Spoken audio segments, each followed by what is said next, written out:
میں آپ سے یہی ریحان طارق بھائی ایک سوال پوچھنا چاہ رہا ہوں.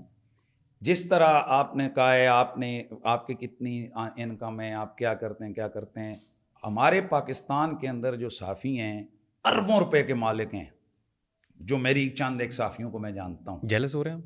نہیں, جیلس نہیں ہو رہا ہوں.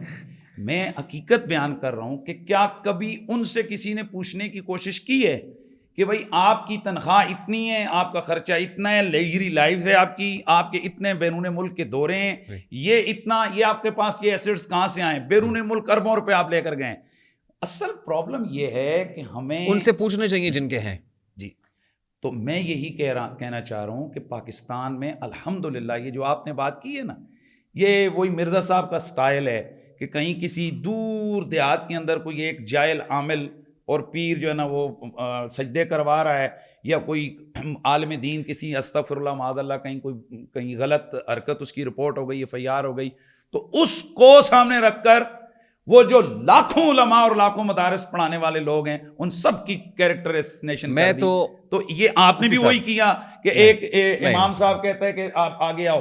مفتی صاحب میں نے یہ ہوتے ہوئے دیکھا ہے, میں نے آنکھ سے ہوتے ہوئے دیکھا ہے سر. میں تو اپنے محلے کی مسجد میں, میں تو اپنے محلے کی مسجد میں ہر نماز میں ہوتے ہوئے دیکھتا ہوں سر. کیا ہر جمعے میں صرف سیٹھوں کے لیے اس میں جو سیٹ صاحب ہیں, مخیر حضرات ہیں, ان کے لیے دعا ہو رہی ہوتی ہے, باقیوں کا کیا قصور ہے سر؟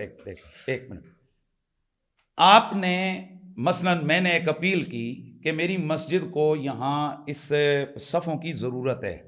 ایک سیٹ صاحب کھڑے ہو گئے, انہوں نے کہا سر یہ میں ڈلوا دوں گا یہ صفیں, تو میں کیا کروں, اس کو کہوں کہ شٹ اپ بیٹھ جاؤ, کیوں تم نے, میں سے کہوں گا اللہ آپ کو برکت دے سیٹ صاحب, اللہ تعالیٰ آپ کے رزق میں برکتیں عطا فرمائے, یہ سنت رسول ہے.